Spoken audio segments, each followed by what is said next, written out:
welcome to the 4-hour episode of the The Flight Deck flight deck podcast. that will be outdated in 2 hours after you listen to it. Yeah, it might not end up being that long. Probably We're about to try and turn 4 hours worth of content into like an hour and a bit.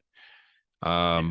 There's a lot here. We do this every week, but it seems like we missed everything in a week, which it's nuts. Yeah. One of the coolest things of this week happened. We'll just get right into it. Buck Martinez is back. The legend, Buck Martinez. The man, the myth, the legend, Buck Martinez. Obviously he had his battle with cancer. I don't think they ever said what it was, right? It's just cancer. I don't. Um, yeah, and hey, regardless of how you feel about Buck, the commentator, having Buck the person around the team is super cool, and it's really nice to have him back. It just feels like the team's complete again. Yeah, bro, it was weird because I was at the last game he called, and I was in the stands. I was in the stands, and I looked at Twitter, and I got the thing from Sportsnet that's like, that he's out. Yeah, the Buck's going away for a while, guys. And I'm just like, oh, that's very sad. And Yeah, I'm glad we won the game because that would have been a fucking the team just feels different without him. Like it's not Waters. It's just different. No. Yeah. Like personally, I'm not a big fan of Buck as the main guy. I like him as a color guy because he's interesting. Yeah. But I mean, you gotta have him. It's not. It just makes more sense with him. We say this about Buck now that he's not a good lead. But in he used to be. 2015, 2016. He was great. Buck was arguably top 3 in baseball. Yeah. Like when he worked was it the World Series that year? I think it was, or is it the ALCS or NLCS? He worked one of them, and it was just so cool to hear his voice again. It was like, it was ridiculous. Like, so I just think he's losing it a bit, but like I still enjoy having Buck Martinez around. That's I never take anything away from that man. It's like it's good to have him around the team and in the building. He's a well-respected guy, and it's great. He's given me 2 of my favorite sound bites this year. Mm-hmm. One of them was opening weekend. It was the last game of that series where we lost. But someone was up. He's like, and no disrespect to the Texas Rangers, it's the Texas Rangers. Like, and then we might get into the game yesterday a little bit later. But when Eric Haas swung at that 2-seamer at his chest in that inning where Jimmy Garcia had the bases loaded, hit him right in the D. Like, yeah, Buck's amazing. Like, I like the other one too, where Kirk tries to steal for a quick second there, and Dan's like, Kirk is running, and he goes, excuse me. Like, he's great as the color guy for stuff like that, just the little things. Like, it's awesome for that. And it's just, honestly, I'm just happy to see that he's healthy and doing well enough to be back here. It's just, you never want to see that regardless of who it is. Like, it's if Michael K goes through it, I'm still rather he come out of this healthy. I'm like, I don't like Michael K, but I would like to see him come out on the other side of healthy man and live a full life. Like, it's great. It's good to have him around. Speaking of healthy or lack thereof, we got to talk about a series that feels like it was 2 weeks ago. Oh, I still feel like it was 40-10 in that series. Boston. Oh boy. What the fuck happened to Boston? 28-5. That game, like, oh my god.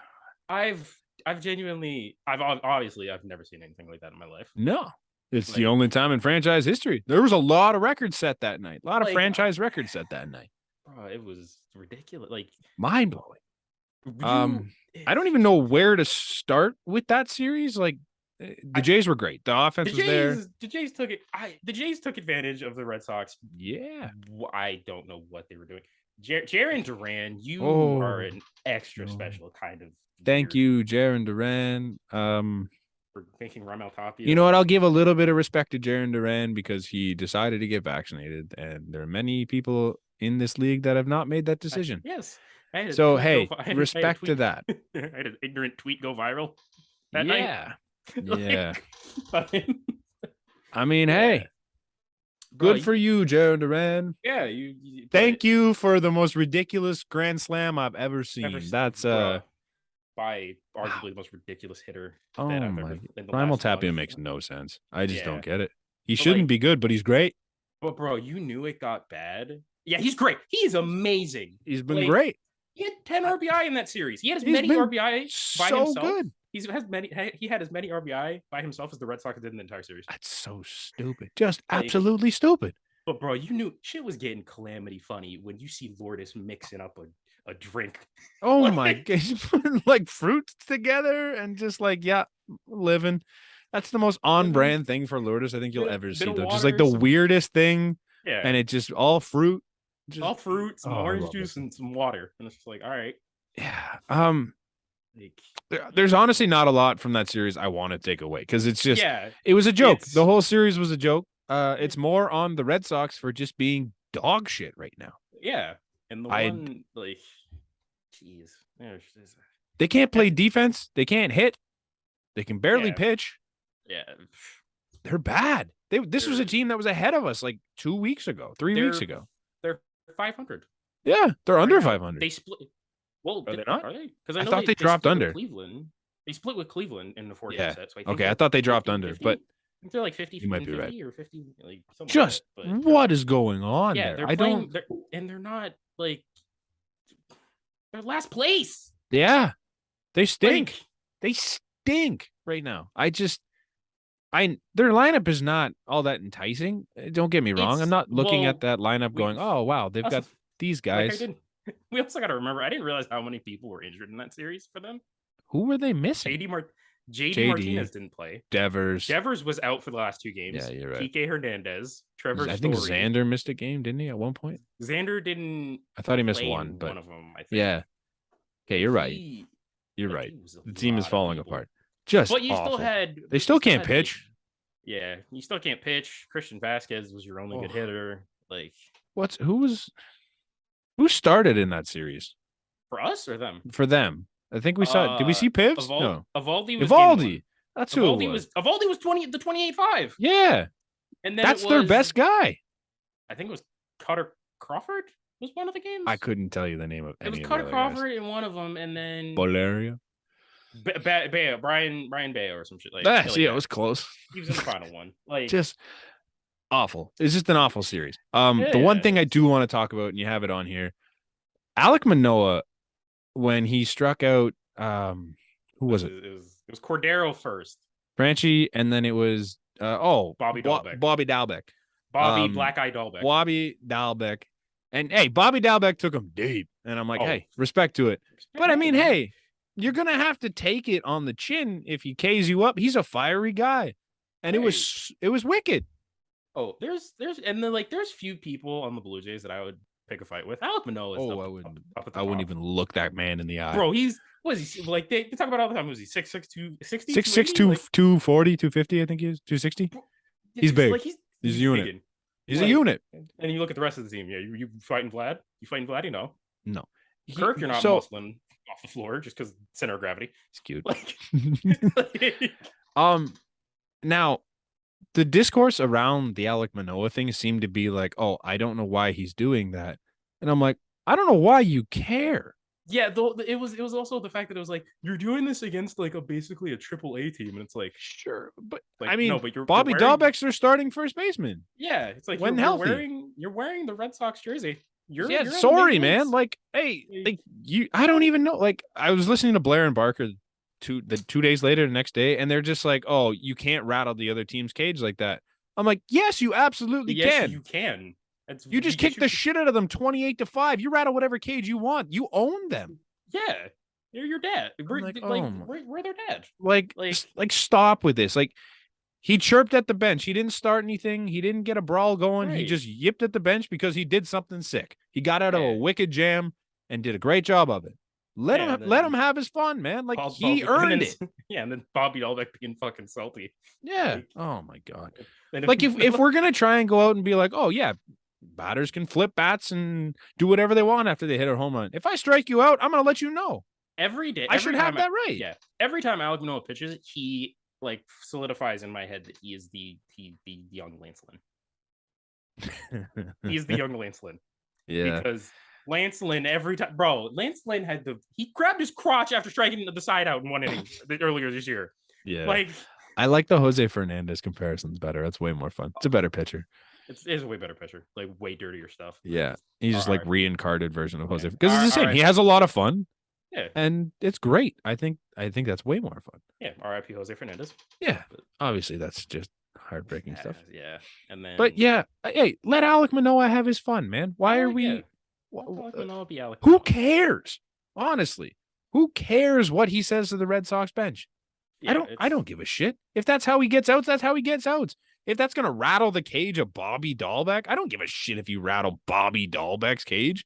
Like that guy doesn't scare me. You don't rattle. You don't rattle like Devers or Bogarts. No, I'm not yelling at fucking Rafi Devers because he'll come back and do it. It's the Bautista effect. You rattle his cage, he's gonna take you deep. But fucking Bobby Dahlbeck, Franchy Cordero, like I'm not supposed to. You're my child, man. Like I just caged you up. Go sit down. Yeah, your team is shit. Yeah, so stupid. Like I don't know why old men always seem to have that opinion of like, oh, don't get into the skin of the other team. Fuck the other team. I'm gonna keep K'ing them up. Yeah, because they're like baseball. Baseball's the quote unquote. It's an old man sport. Oh, absolutely. It's slowly. It's changing. Yeah, it's absolutely as it should. It's way more fun. I way rather enjoy. Like I was fucking pumped when Manoah's just yipping him as he's walking off. That's awesome. I love it. I'd way rather that than him just like yay. But did you see the difference between the Boston broadcast and and ours? No, I didn't hear theirs. You couldn't hear what Manoah said in ours. You can audibly hear what he says in the Boston one. It's amazing. What did he say? To I can't remember what he said to Franchy, but I think to Bobby Dahlbeck, he literally said, keep talking shit, go sit the fuck down, bitch. Like, see, that's the thing. If he's talking first, like, get him back. You got him. Down. Like, I don't know. The I don't know if you had. Oh, you don't. There was the one quote from him after the game. They're like, "Oh, what did you say?" Oh, and he goes, "Well, he said he was gonna go back to the bench and drink some Gatorade, and I said I would rather go drink BioSteel." And it's just like I don't remember the full quote exactly. I don't have it in front of me, but like the whole 2 days before that, he signed a deal with BioSteel. And it's just like, you know what? I prefer BioSteel. Go sit down and drink your Gatorade or something like that. He's not wrong. I do kind of prefer BioSteel. I like Gatorade better. I've only had BioSteel once, and it was ass. I don't know what it was. I don't remember. Because the best one is the blue raspberry. Okay, whatever I had was not good. Yeah. I did not enjoy it one bit. Yeah. And then like it's left a sour taste in my mouth for the rest of it. Yeah, and then we got to move on to they had a day off after that series too. Maybe that's why it feels like the Red Sox series was so long ago. Because they had a day off and then they played the Cardinals with no Nolan Arenado and Paul Goldschmidt. They played the Cardinals. I don't know what to say about those two. I just think it's in a competitive team. I find it wild that you're just not doing it. Yeah, but then to listen to what they both said about it, did you hear what Miles Michaelis said? No. He said, "Oh, if we weren't playing in Toronto this year, I wouldn't have got it." Well, hey, you know what? I think it's stupid. I think it's a dumb attitude to have, but I respect the shit out of you for doing it for your teammates. But then it also, the funny thing, like he didn't even play. He didn't play. He wasn't even gonna pitch. In the clip that he says it, he sounds like the exact type of person that would say that. Like he had the handlebar going. He had a cowboy hat. I'm like, bro, really? You're okay. I was watching. We went to the second game of the series, and we were watching BP. Miles Michaelis was in the outfield, just running around, dead sprints, trying to get the balls. Better to do. Oh my god! But it's so fun. He's sweating. Like his shirt was the color of my shirt. It was a red shirt, and it was black from all the sweat he's dripping on. He's like fucking full tilt this way, full tilt that way. I'm like, you know what? Hey, good for you, Miles Michaelis. Yeah. And the big thing about that series is like people are like, yeah, you got to sweep them. They don't have Goldschmidt and Arenado. No. The Cardinals are still good. Yeah, the rest of the team is good. Like Donovan kid at third. Oh my god. Oh my god. He's not even a third. He's like a utility dude. He doesn't play there normally. Dude, he's a vacuum. Yeah. Nothing went by that kid. That was insane. Like their infield was still ridiculous. You saw Donovan, Tommy Edman, Nolan Gorman, and then your outfield. What? Carlson, what's his name? Barr, and O'Neill. Yeah. Carlson, who just cooked us all series. Yeah, both games. Yeah, O'Neill stunk, but I love O'Neill, Canada boy. Can we talk about linebacker Tyler O'Neill? Dog, he beats Matt Chapman in the forearm competition. He beats him in everything. His legs, man. I was in the third base corner. You put a picture up, didn't you? Oh, I did. Oh, that guy is massive. He's mad, but I think he's like, I think he's like 5'10". He's like 5'9".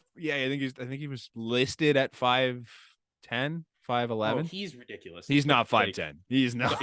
He's also one of ours. He's but Canadian. He's like 240. He's and Canadian, all too. muscle. He's one of ours. Oh my god, that guy could run me over. Yeah, he could. He's ridiculous. His legs are tree trunks. His arms are bigger than Matt Chapman's, which is saying a lot. A lot, considering. Like, oh my god, he runs. He's a lightning bolt. Oh my god, he's incredible. There were some idiots behind me that were trying to chirp Tyler O'Neill the entire time. They didn't even know his name at first. They just kept calling him 47. It's 47, right? He wears 47. 27? 27. Yeah. 27. 40, he was 40 something earlier, like a couple years. He was 41 a couple years ago, but now he's 27. So they're yelling 27 at him the entire time, and I'm like, dude, at least learn his name. If you're gonna chirp someone, just PSA. Read the back of his jersey. Yeah, PSA to any dumbass that comes and sits in the 100 level in the Rogers Center. If you're gonna chirp someone, please know what you're talking about. Because the amount of times I've sat down there and listened to people try and chirp and come up with the dumbest things you will ever hear is painful, dude. Oh yeah, dude. These guys didn't even know Tyler O'Neill's name. Someone says it earlier because they looked it up and saw that it was O'Neill, and they're like, and then someone calls him Tyler, and they're like, oh, I guess his first name's Tyler. Like, you couldn't even do that. You couldn't do a basic Google search. You couldn't hear when he was up to bat. Oh, just like the dumbest things. You hear a PI guy go, number 27, Tyler O'Neill. Yeah, like that. And just like the things I've heard some people yell too. I'm like, there was the one guy. I couldn't even tell you what series it was, but there was someone wearing a chain in left field, and he's like chirping this guy's chain. And I'm like, dude, what the fuck are you doing? We're really doing that? I'm like, A, he can't hear you. I can barely hear you 4 rows back. And B, he doesn't care about you. Yeah, bro. It's like, it's so painful. It hurts. But you got to see Albert Pujols take Trevor Richards deep. That was cool. That was Albert Pujols lit the world on fire in front of me. I thought that man was about to hit for the cycle. Like, legitimately thought he was going to hit for the cycle. Like, the moment I'm like, wait, this man has a double. Yeah, he almost stole a base, Konnor. Yes. Bro, he had it too. That's the crazy part. He had it stolen. The dude didn't swing. He was halfway to second before the pitch was thrown. He was there. It was over. He was there. It didn't matter. Like, I thought I was witnessing greatness in front of me. Yeah, like, he hasn't been 65-year-old Albert Pujols. Yeah, he hasn't been good the last couple years, but it's just nice to see him back in the car. He hit more balls over 440 feet in that series than he did the entire home run derby. I mean, you're not wrong. Like, man, sucks. But hey, it was cool. The standing ovation was a lot of fun for Albert on both days. I think it was absolute loser energy that we were cheering for the fact that Albert Pujols hit a home run against us. I hate it. I hated it when we did it for Joey Votto too, when he hit the go-ahead tank. Like, bro, stop. Like, hey, you know what? Respect the hell out of them. If you cheer when they put runs up against your team, it's only big loser energy. The last time that we cheered for somebody else and it was cool, it was fine with me. It was Miguel Cabrera 500. Sure. Yeah, he did it in Toronto. That's that's fine. That's like, him hitting 500. Yeah, like something like that, or like, I don't know, when Doc came back. Yeah, cheer stuff like that. Like, like things like that make sense. JD for a little bit made sense. I'm like, hey, that was our MVP. And then now it doesn't. Now you can boo the shit out of him. Yeah, now you can boo the shit out of him. We have our better Oakland third baseman. Yeah. Literally, though. Bro, we got to talk about Matt Chapman. Yeah. Oh my god. Yeah, we've mentioned his arms way too much not to talk about him at this point. Hey, Matt Chapman's the GOAT. He's winning the MVP. I'm not afraid to say it. Like, it's ridiculous. Like, hold up. What was it? This is everything I expected from Matt Chapman and more in the last little bit. Yeah, okay. In his last 10 games, he's batting .459, which leads the league. He has a .946 slugging and an OPS of 1470. like, dude. I want to see. Hold on here. He's fixed. There's a specific date I got to go back to because it's really fun. All right. Dude, so the dates, it's ridiculous. On July 17th, I went to the Blue Jays game, and I was waiting around gate 3 afterwards, and I'm standing by the door, and this mountain of a man walks by me with this adorable little mustache and this fucking tight ass haircut. with his mom, I might add. Aww. Cutest thing I've ever seen. Super cool. It happened to be Matt Chapman in his fucking tree trunk forearms. And you did nuts. Get a picture. Oh no, I was just like, I don't want to bother the man. He's with his mom. Yeah, that's fair enough. We lovingly locked eyes, and I'm like, that's Matt Chapman. Since that moment, I would like to say, don't do this. Don't you do this. Matt Chapman is slashing, what is it? 520, 600, and 1,000. 1,000 slug? Yeah. Or OPS. Oh my slugging. God. He's slugging 1,000 since him and I lovingly locked eyes. I would just like point that out. He's got a WRC plus of 339, a weighted on base average of 655, good for 3 homers, 3 doubles, 13 hits in 30 plate appearances, 9 RBIs. So I'm not going to say I created a monster. You might have. But I might have created a monster. But we also got to remember, here's a small, Matt Chapman has changed his walk-up song like 4 times this year. Yeah. Tame Impala's working. Tame Impala is never changing it. Tame Impala will rock. He tried at the beginning of the year. He's like, all right, I'm new to Canada. I'll grab the Drake. Yeah, he tried it. That was super cool. I really respected fair that. enough. Hey, and then he went back to his reggae. Like he had reggae back in Oakland, and I'm just like, you know what? Not that I expect to be listening to reggae. No cool. Sense to me. Cool, dude. I like it. Like I respect it. No sense. That guy is the most vanilla looking man you'll ever see. Oh yeah, and he's coming up to reggae, bro. And then he had one before this. I don't remember what it was, but like I don't know. And then he had hold up. I'm gonna reveal a lot about myself here. I have a playlist for walk up songs. Nice. I need it. Found out a website. I need it because the only one on Spotify is not good. Let's see. He had Antidote by Travis Scott. Oh really? Yes. Oh, I never heard that. Okay. And then he did Tame Impala.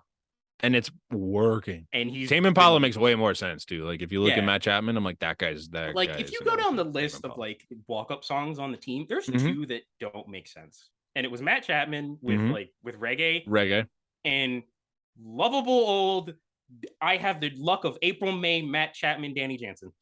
With Danny Jansen's song makes no sense if you look at him. Doesn't make any sense at all. It's the most big dick move. I love it. Dude, looking at Danny Jansen, I'm like, this guy's nuts. The song is basically about like, yo, I got money, and it's not tricking if you spend a lot of money on your woman and you have the money, and I have the money, and I'm like, Danny, you're a vanilla dude with glasses. Oh, it's so funny. It just makes no sense. It doesn't. Like, also, Ross Stripling comes out to Justin Timberlake, and that is the greatest thing I've ever seen. It's a good Justin Timberlake song. Like this team has made me like songs that I never thought I would. I'm just like, I'm bumping. I'm like, hey, I have so much respect for Ross Stripling too, because if you're gonna do that, you better be good. You don't come out to Justin Timberlake and be bad, and he comes out and deals. Yeah, like, hey, play whatever song you want. Found out Anthony Banda comes out. Panda! I know, it's so funny. It's so funny. That's awesome. Yeah. I don't know if you guys have noticed this, but Konnor and I are big on the walk-up songs. We pay a lot of attention to walk-up songs. George Springer is like the one person. He's the one person that hasn't changed. All right, his is elite. Speaking of like songs, I'm gonna go a small thing here. Go for it. Bring back the home run song from last year. Which one was the home? I don't even know what it was this year. I feel like I'm too busy just high-fiving. Remember it was the it was the Kid Cudi one with David Guetta. Okay. Memories? Yeah. It was that one, and they got rid of it. What is it now? I don't know, but it's not that. I'm honestly just not a big fan of their in-house music for the most part this year. It's kind of weird. It's not great. But it's all like next level. Like at the end of the game where they do like I'm on a new level, like that whole thing. I'm like, that makes sense. Like I get it, but it's just I don't feel good about it. I'm like, I'm not celebrating I'm on a new level. Like, I get it's your branding, but like, it's not. Last point on the music, or two points. Teoscar Hernandez's walk-up song has grown on me. Yeah, tremendously, dude. Like I love it, man. Like at the beginning of the year, I'm like, no, why'd you get rid of your old one from last year? It was amazing. I loved it. And then literally, I remember like specifically, it was the walk-off game when he had the walk-off against the Royals. Okay. Like it was like the beginning of the inning. I was he wasn't even up yet. He was like the fifth dude up with the inning. He might not even hit. And I was just it's a banger, dude. And then he comes up and I'm like, oh my god, he just walked it off, and I've been singing the song the whole time, and I blasted it. Like at first, like when you listen to it for the first time, it sounds like a soap opera. And I'm like, it's like the most soap opera theme song ever. And then all of a sudden, like a week later, I'm just like bopping to the song in my head. I'm like, this is a banger. It's the same as, have you heard Jimmy Garcia's? No, I haven't. Oh, I'll show it to you after. Okay. It's unbelievable. I'm unlucky because the one game that I did go to, I didn't get to hear Danny Jansen's. I didn't get to hear. I don't think Teoscar was playing. Was Teoscar playing in that game? Might have been. I don't think Teoscar was playing in that game. He was hurt for a while in that game. Teoscar's been hurt for a lot of the season. I didn't get Danny. I didn't get Teoscar. I didn't get Tapia. Did you get Jordan? Like, yes, I did. I got Jordan. Okay. Jordan's is fun. It was a save, so it was like perfect. Yeah, it was great. So apparently we haven't fixed Zoom. No, we haven't fixed Zoom yet. All right, that's fine. Cool. Like we haven't even. It's a good place. We'll get it. Yeah, it's all good. But then, like I guess we could talk about the Rogers Center next year. Maybe we just kind of pin that for a bit. I don't know what else we can go to because I got a lot to say about the Rogers Center, so maybe we wait a little bit on that. Yeah. Let's talk about George a little bit. Oh, boy.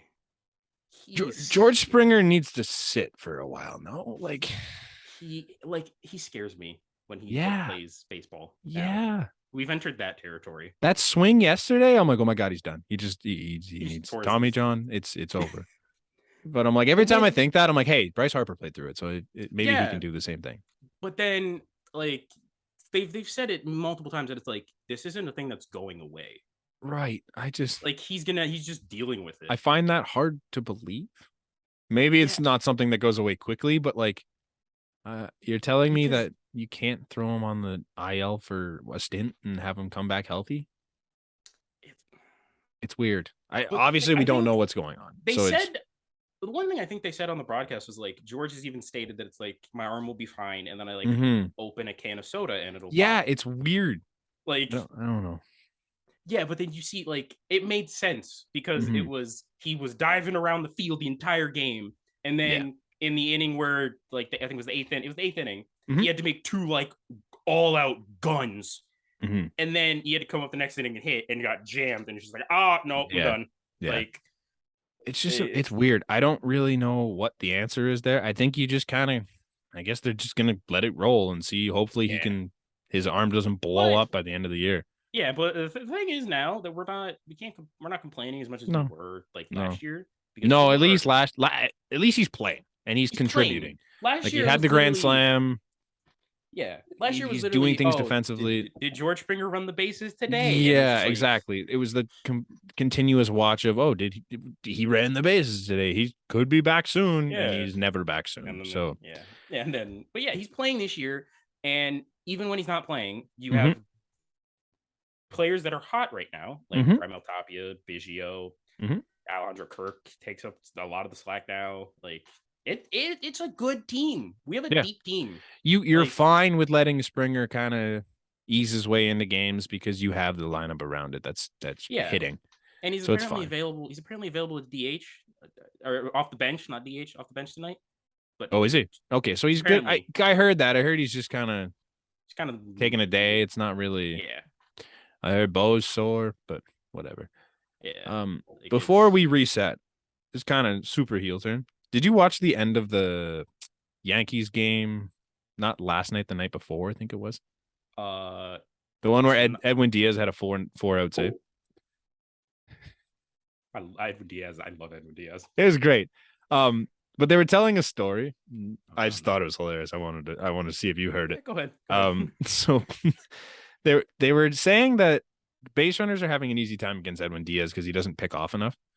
So Buck Showalter said, you got to start throwing the ball like you mean it over to first. And they went to Pete Alonso and they're like, hey, look, we need to figure this out. So like, we're going to have him throw as hard as he can to try and pick runners off at first. Oh, no. He goes, so he says to Buck, he goes, don't worry, I got this.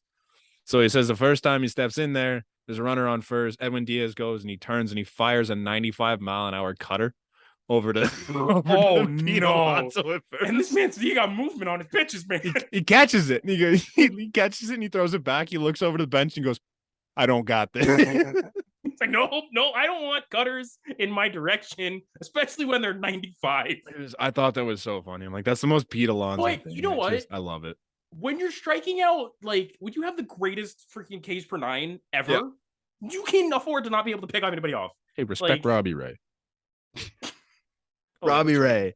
Robbie Ray couldn't pick anybody Gold. off. Hey, he's got the highest Ks per nine in all time. All time. All time. Might not have it anymore. Robbie Ray. I don't know. He might have dropped down, but yeah, but all time. The fact that he was there, like, he's cooking. Oh, it's unbelievable. Yeah, I'm gonna take a quick reset and then we'll be back. All right, we had our quick reset. The Rogers Center, it's gonna look different apparently. I don't know if you heard. They never mentioned it. Yeah, a billion times. Oh my. So you don't look happy. Hey, the renovation looks cool. We'll get to it in a second. I'm much more frustrated about every single half an inning when it was just like, oh, the Blue Jays the Rogers Center's going next level next year. I'm like, man, I heard this 8 times in this game. You know what? They need the new viewers, man. God. I'm like, yeah, I've been watching the game. I know. I don't think anybody's tuning in randomly in the 5th. It was frustrating. That part frustrated me. It was really cool to hear Mark Shapiro talking about it. That was I think that was all they needed to do. And shit talking Yankees fans was great. So funny. He takes a stab at Yankees fans and just like he had himself a day yesterday. I really liked listening to him talk. We've heard you don't like how much they mentioned it, but do you like what they're doing? I think so. From the futuristic-y mock-ups, I think we're going with there. They look super cool. I think it's a really neat idea having all those bars. It's like an area to congregate that's not the same 3-paneled flight deck thing. I like that. I like that we are going to be the next Yankee Stadium. I love it. I love the fact that I love the fact that we don't have asymmetrical. Don't have symmetrical walls anymore. It's going to be super different. And right field is going to be 302 feet, I'm pretty sure at this point. 302 They're like, we are sick of this garbage. We want to be that weird ass ballpark. We're going the opposite of the Baltimore Orioles. We're pushing our fences in. We want more home runs because that's what people in Toronto love. You build your ballpark for your team. Yes. I think they should just pull in left field. I don't think they should pull in right field. I think they should push right field back. I also find it very funny that the walls are all still very high except center. Dead center field. Yeah. It's just gonna be like 6 feet and you can just don't jump over. Great. It's great. We'll just send missiles over center field. And then the biggest thing, the bullpens. The bullpens are raised up, which is I think we can bring it back to what I was saying earlier with the people trying to learn about how to chirp people. Oh boy. Really read into it before you get into an opposing pitcher's ear 5 feet from them. Yeah. Don't say stupid shit. The amount of times I've seen that Garrett Cole at Fenway meme with the Kermit the Frog pop back up. Someone was behind Garrett Cole at Fenway with a Kermit the Frog hand puppet, and he just kept talking to him as the puppet. It's just that stuff is like, yeah, you're gonna get in someone's head, but like, I can see this going really well, and I can see it also going really poorly. Yeah, because I've seen not firsthand, but I've seen secondhand some of the shit that staff there has to deal with. Oh yeah. And the amount of people that just get belligerently drunk early and are an issue just for the staff alone. Yeah. I'm a little bit concerned about how that's going to go when you're 8 feet away from a guy warming up. I think it's cool. It's definitely really cool to be beside the Blue Jays guys. I think that's wicked. I am a little bit concerned about the visitors bullpen a little bit. It's going to be interesting with the visitors. And then we got to remember too, that's not the end of it. There's a whole other stuff that they're doing the season after. Yeah. Also, I didn't really take in until Shapiro said it on the broadcast. They're redoing the entire 500s. Yeah. They're all new seats. The entire thing is new seats. One thing that apparently I found out yesterday with Shapiro, we have the second most foul ground in baseball. Right behind Oakland. And Oakland feels like it's like a full baseball diamond on the other side of the foul line. You'd take a zoom out of our. I'm like, it's huge. It is sizable. It is a sizable foul around. I never took that in.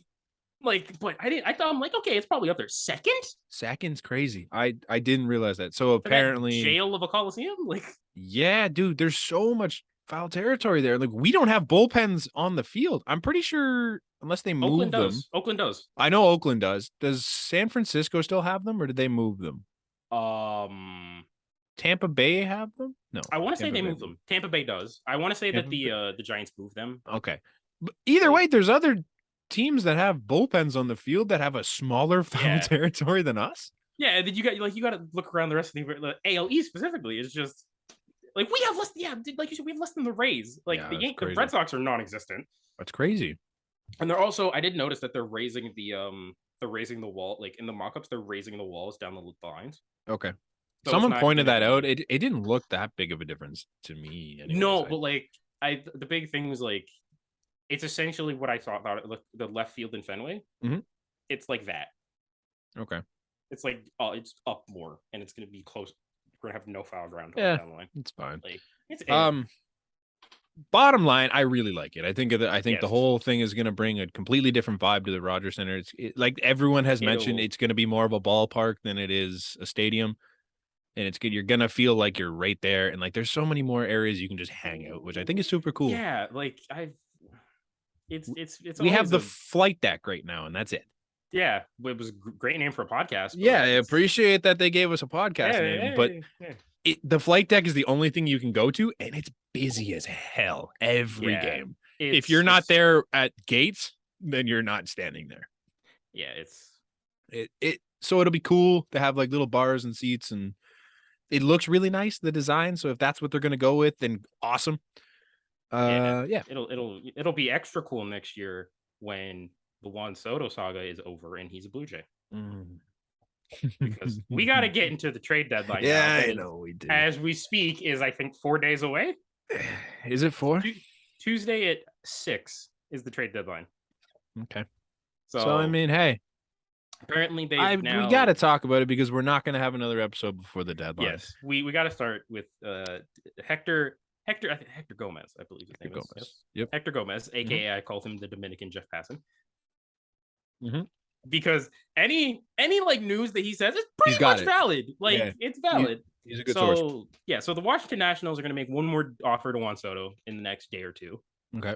The final, and if he doesn't, he's gone by Tuesday. So like Washington, they still think they have a chance. This is gonna suck when they give him like 37 million, like 38 million a year, and he just takes it and just stays. Like, we did a week and a half worth of this for nothing. Yeah, yeah. He's like the main people to get him are like not the Yankees, thank Jesus. Yeah, they're out, right? They're out. Unless you ask MLB nerds, apparently he says they're back. Yeah. But the main ones are like the Mariners, the Padres, the Dodgers, and the Cardinals. Who strikes out more, MLB nerds or Joey Gallo? It's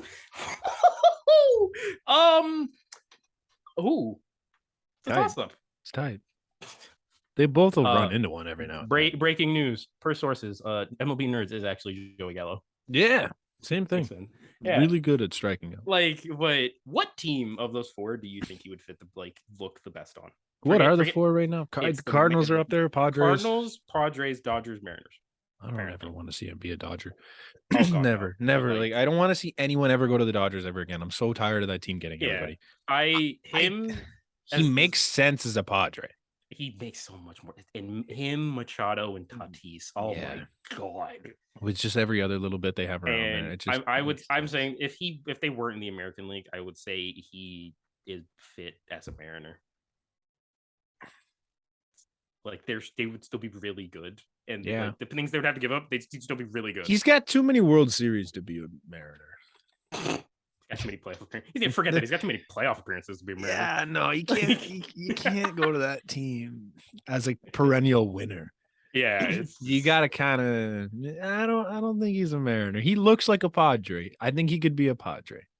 Yeah, that makes the most sense. The Cardinals make a lot of sense too. I could see him as a Cardinal.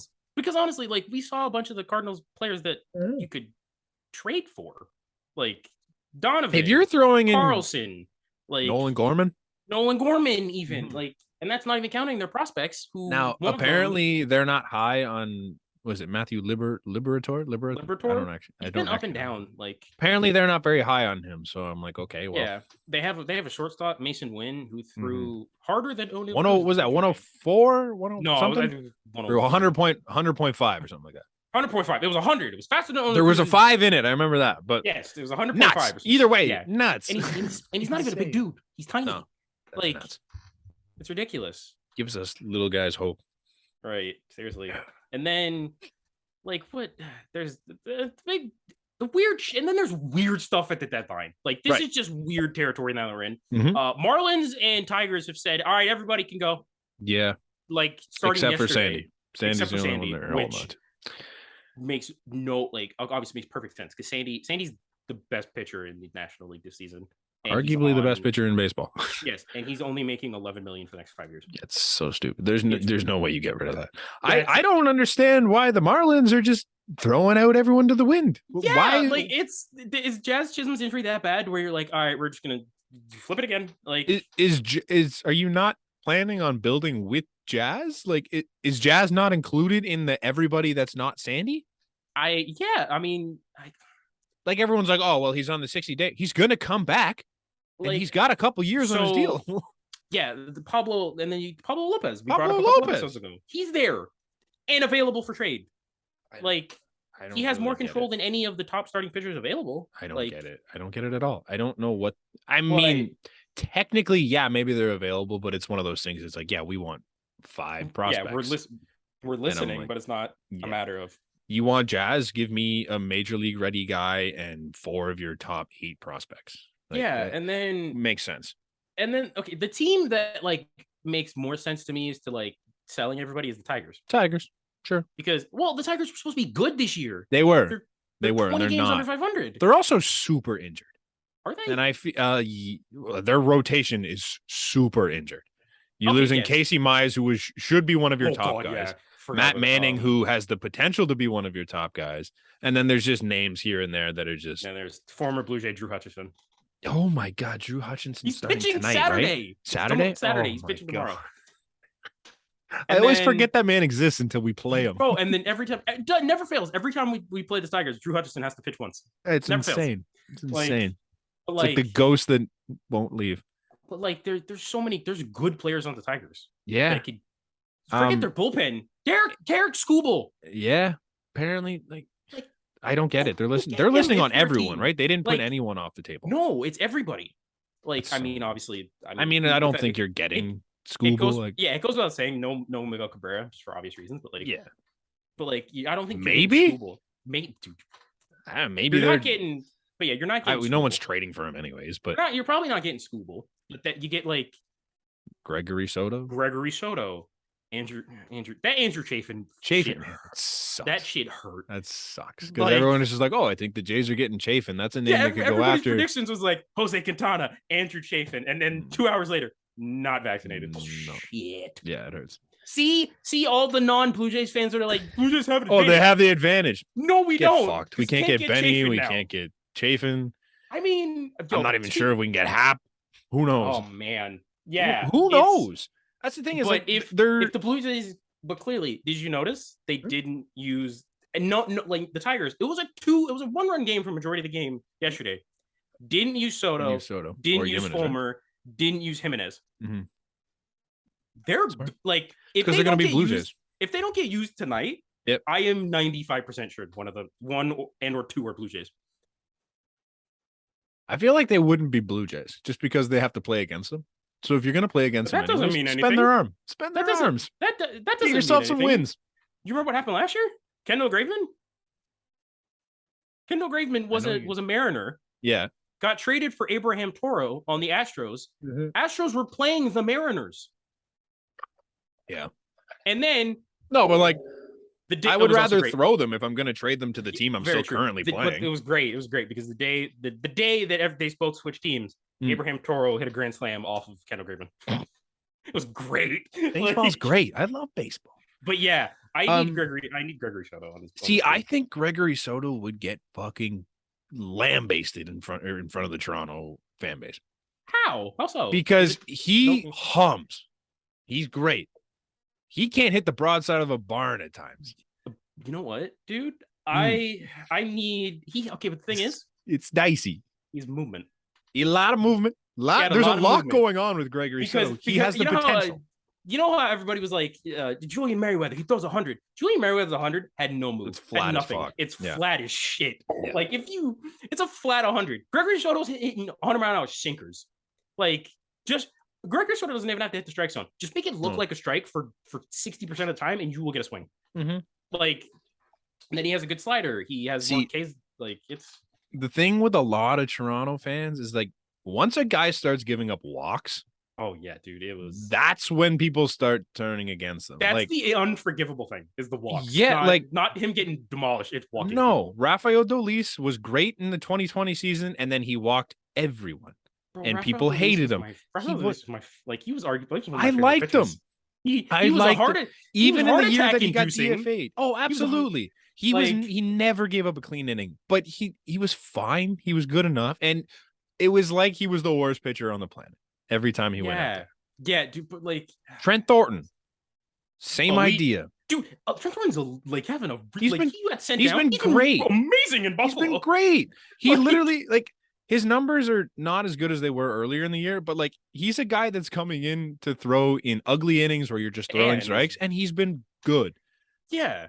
But he gets roasted because he's walked guys in the past, and it is what it is. And it's Yusei Kikuchi, who looked really good yesterday. Right. But Yusei Kikuchi is so hated because he just walks the entire planet. The thing about Yusei Kikuchi is it's not the fact that he walks people, it's the fact that he doesn't want to throw us.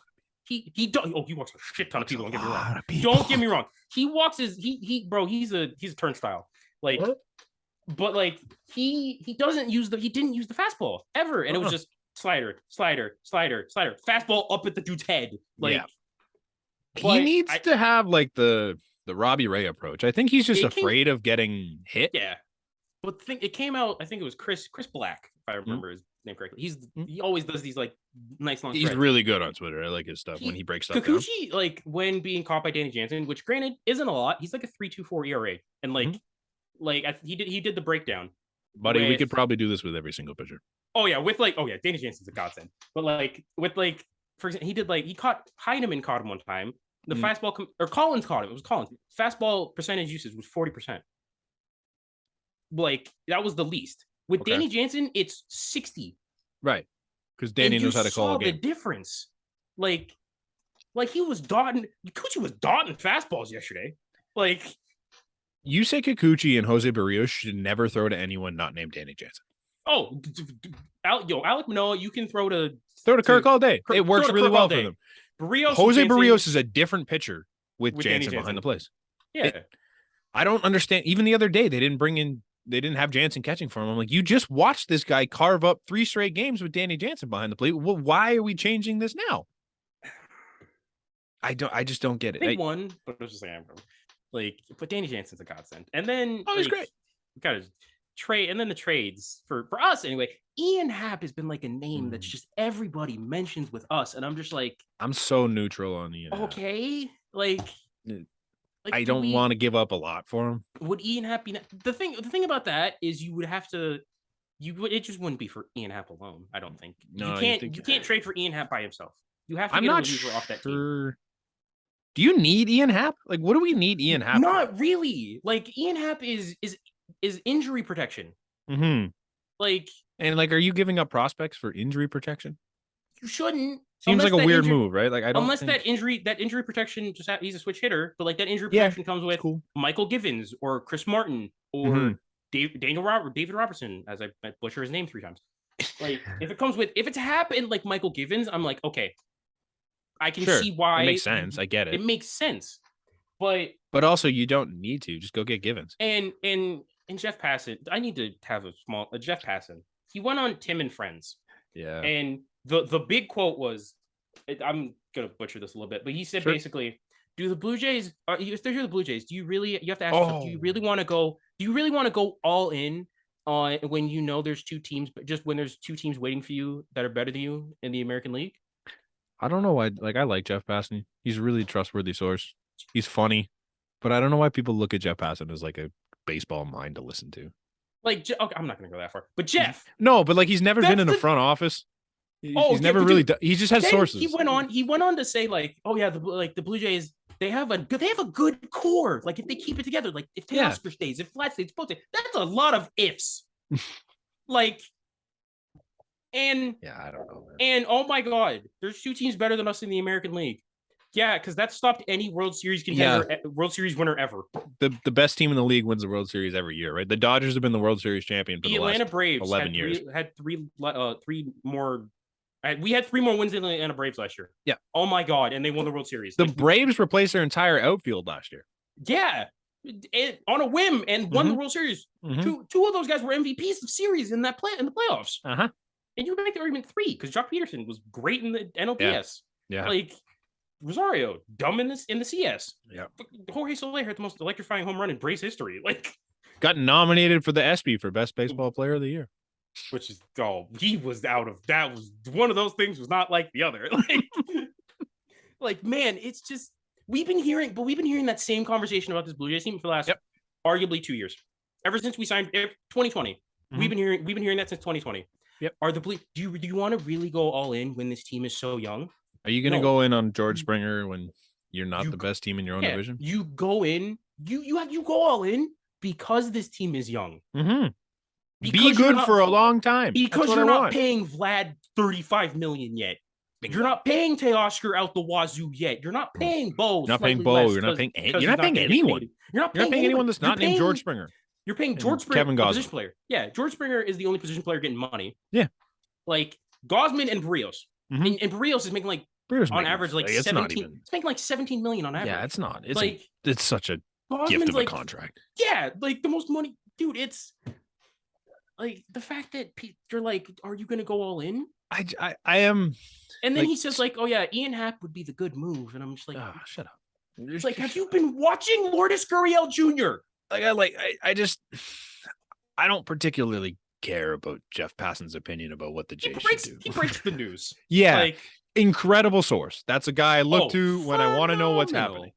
But it's not a guy that I'm like, hey Jeff, what should the Blue Jays do this year? What should the Yankees do this year? I don't care.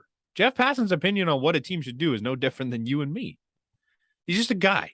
Yeah, and I'm like, a lot of people got worked up about that one. I'm like, he's just a guy. He doesn't matter. I'm like, why do we care?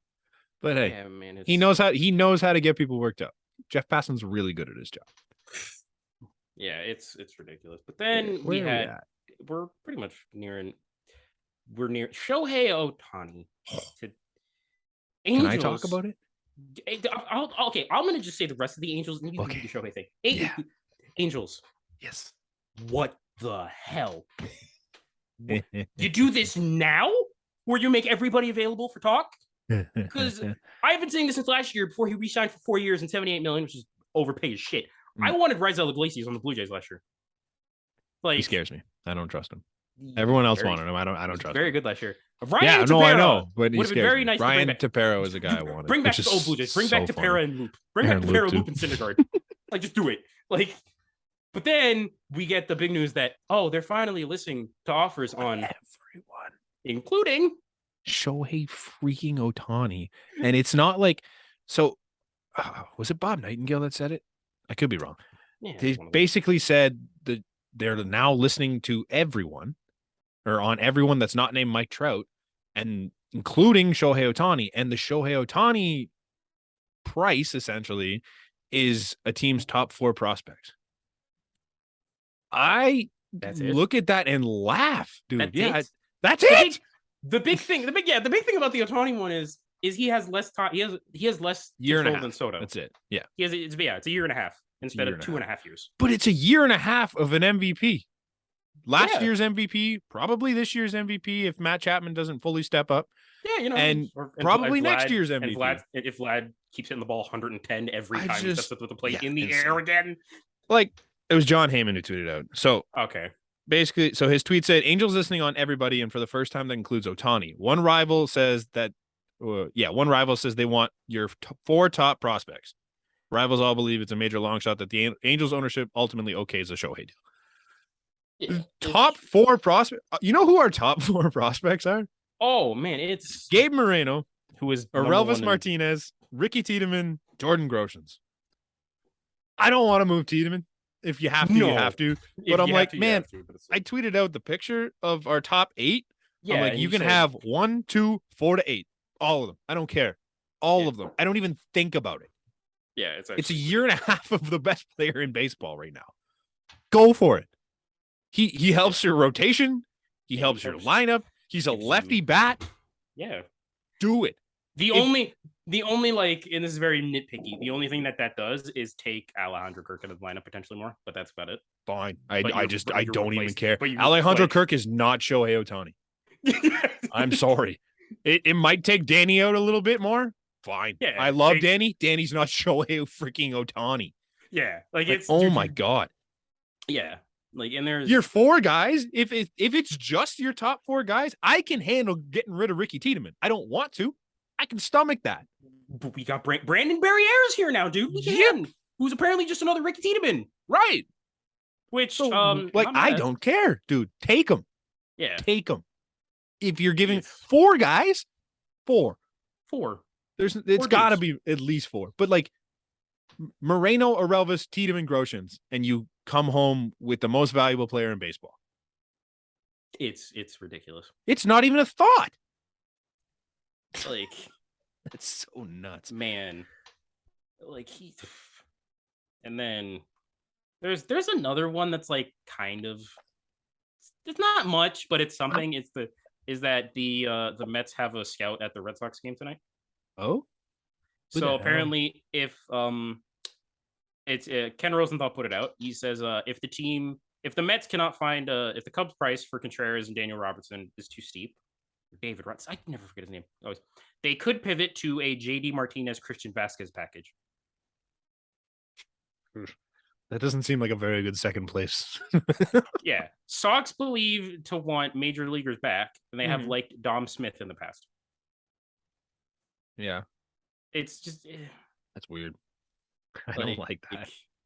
I don't like it either. But the Mets just love to do things. Bro, the Mets, they traded for Naquin. They traded for Naquin yesterday. I'm just like, oh, okay. All right. That's cool. That's a move, I guess. Not the move I expected, but it's a move. No, it's a move. It's, and then I'm still just baffled by this show. Yeah. Stuff. And then we get an actual deal. Yeah. Like, thank you, Yankees, for bringing in a guy that can't even play against us. Yeah. Did you? Well, okay. The whole thing was like, Andrew Benintendi got traded to the Yankees for 3 MLB The Show random user-created generators. 3 nobodies, respectfully. Yeah, not even top 15 prospects. For respectfully. But then, like, it comes out, it's like, oh yeah, he'll be more open. He'll probably get the vaccine. Play in Toronto, and everybody's like, shit. And the Blue Jays were in on him, so it was like, yeah. So it made sense. Like he was interested. He would have done it. But then he gets interviewed yesterday. He's more like coy and like he's like thinking about it. He's thinking about it. It's like, bro. He's not going to do it anytime soon. Yeah. They only have 1 more series against the Jays. Now. No, they're going to have 2. In Toronto, sorry. 1 in Toronto. Won't beat their ass in the playoffs. Yeah, you're right. Well, that's the thing is I kind of took away from that is like the Yankees made that move because they're not afraid of us, is what I saw. Oh, yeah. That's because they're going to, if we win a round, we're playing the Yankees and you're going to have to play in Toronto. You're telling me you're comfortable just leaving Benny at home and letting Gallo play left? Letting Stanton go in the outfield. Letting Stanton play outfield. Like letting Aaron Hicks consistently play. Yeah, like come on. Having Marwin Gonzalez and Matt Carpenter in your outfield. Yeah, like I feel comfortable throwing Matt Carpenter out there anytime. Matt Carpenter it's on a bit of a. Is he? He still just hit the shit out of the ball for so long there. Yeah, because all he did was hit home runs. Like, yeah, because he plays at Yankee Stadium. It happens. Yeah. But yeah, they're afraid of they're not afraid of the Jays. That's what I've taken away from this. And they should be. And if I'm the Blue Jays, I'm like, all right, bet. We'll see you. See you in October. See you when we see you. And you can take a walk home. Right. Fucking I can't believe I'm saying because if the playoffs ended today, it would be us against the Mariners. Yeah. It'd be us against the Mariners and the Twins against the Rays. Yeah. In the wild card. I believe so. Let me just and then I think and then the winner of us and the Mariners would play the Yankees. And I don't know if that's the better option than playing the Astros. I don't want to play the Astros. Oh, I don't either, but it's just like we don't match up great against the Yankees, but I would love to be the team that sends the Yankees home. Yeah. Love it. Especially after they get 3 days off and they're cold. Oh, this is very true. And then we get. I'm not really. I don't know. Yeah. I think we've beaten the Yankees this year. Other than that one series where we were playing the worst baseball of our season, we've beaten the Yankees. We split them. Was it the Jordan? Are you talking the worst series? Was it the Jordan Romano? No, the one at home where we just. Well, we lost 2 out of 3. Lost 2 out of 3. Yeah. You know what? Yeah, they came back in that last. I forgot about that one too. You're right. No, there was 2 series where actually we lost the first 2 and then won the third one because it was the first one was the Aaron Judge home run, like kid crying, and then Vladdy doing the splits. Oh yeah. And then the second one was the Teoscar and Lourdes like the grand slams and 3-run homers, which that was fun. That was a great awesome. Day. It was a great day to lose 2 out of 3. Like they're beatable. You gotta beat them. They're a beatable team. That round's 4 to 7. Especially now. 4 times in 7 games, it's doable. Yeah. Especially now considering they have to make moves to get their They're doing this a little bit and we're doing this a lot. Yeah. Like I'd be naive if I said the Yankees. Oh, they're better than us. They're better than us and they're gonna make moves. Yep. They're gonna make moves in the bullpen. Hopefully so do we. It's the only way. We goddamn better. Like Atkins, you better. I'm just shocked nobody's really done anything. Like the biggest move so far is Tyler Naquin. It's Naquin, Carlos Santana, and Andrew Benintendi. That's the moves. That's it. Like it's that's wild. Is there anything? I do want to talk about the Hall of Fame. Oh, okay. Yeah, I put that here just for you because the Hall of Fame ballot is terrible. Dude, what is this list? So it was the MLB that tweeted it. Yeah. So the MLB tweets out this graphic. And it was like, where is it? Who's headed for the Hall? And it's what is that? 10 players that are eligible for this year's ballot. Bro, I didn't need to look. Let me just go through this list. It's so bad. Carlos Beltran. Okay. Carlos Beltran, great player. Great. What was the kind of the head of the Astros cheating scandal? So it's the little. He kind of takes everything away. Matt Cain, Jacoby Ellsbury. All right, you see, no. You lose me on Ellsbury. You lost me at kid fucking Beltran. We'll go through the whole. Let's just fly through the rest. Andre Ethier, John Lackey, Mike Napoli, Francisco Rodriguez. I'm not even sure how to pronounce his first name anymore. Is it Huston or Houston? I think it's Houston. I've always called him Houston, but I think it's whatever. I don't even know how to say his name. Yeah. Jared Weaver and Jason Worth. All right. See, Jason, I'm not a Jason Worth hater, but Jason Worth. All of these guys had a great season at some point. There was a year where like, wow, Mike Napoli had a big playoff for Boston. They've had good careers. I'm not going to say they had good careers and some great moments. Not one of them were ever elite at any point in time. Never. I'm gonna disagree. Which one? Carlos Beltran was elite. When? With the Mets. Elite? Yes. Like elite. Elite.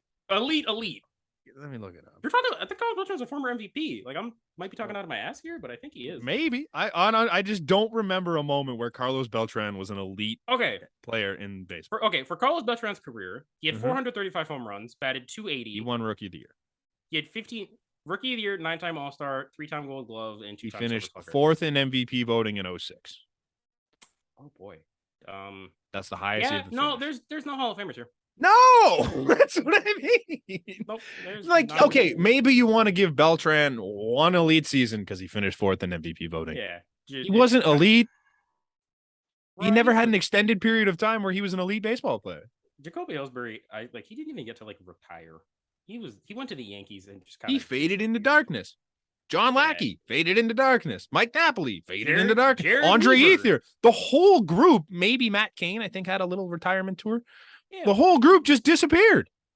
Yeah, but this just goes to show MLB, Barry Bonds and Roger Clemens were right there. There's a graphic for this list of players that have a chance to make it into the Hall of Fame, but over Bonds and Roger Clemens. Yep. Nope. I hate baseball. Baseball's stupid.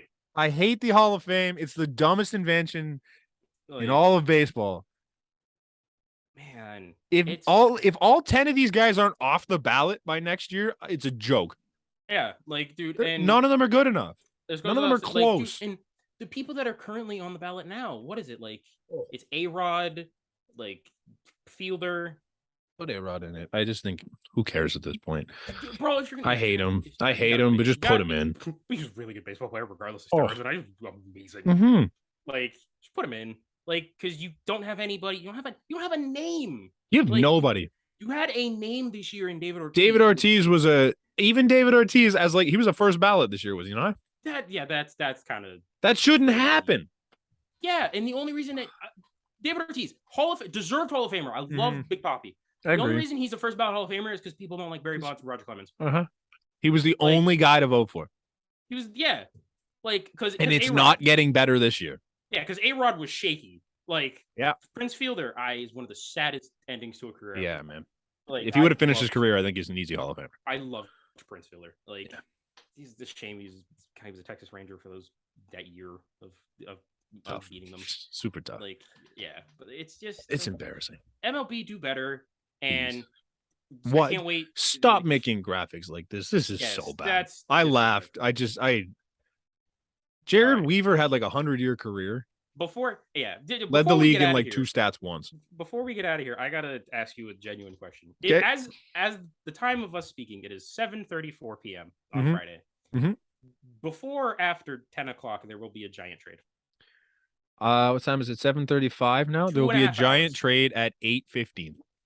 Okay. I'm gonna say there's a giant trade at 11. 11:40. 11. I think I'm gonna get this podcast edited, put up on everything, and as soon as it uploads, there's gonna be something happening. Juan Soto's a Padre. Juan Soto's gonna be Gregory Soto and Joe Jimenez are Blue Jays. They're not. Nobody's gonna go to anywhere that we mentioned. Juan Soto's gonna be a Ray. No. Luis Castillo. Man. Hey, the Jays are one of 4 teams in on Luis Castillo. We didn't mention that yet. We don't have enough time to talk about it, but fucking good here. Praise the Lord, cool. Luis. I'm just happy we're being linked to Luis Castillo. I've been pumping this. Every episode we've had, I've mentioned it. So we're gonna continue that trend. I think that's it. Yes. We don't have enough time to bring up anything else, anyways. Thank you for listening. As always, we appreciate your support on everything. We're loving it. It's been a lot of fun. Social media's been great. We're getting views on the YouTube, which is a lot more than I thought. Super cool. Really good. Yeah. Appreciate it. We will see you maybe next week. We'll figure it out. Yeah. We'll catch you soon. Go Blue Jays. Go Blue Jays. Cheers. Win tonight. Little baby Vladdy on my shirt.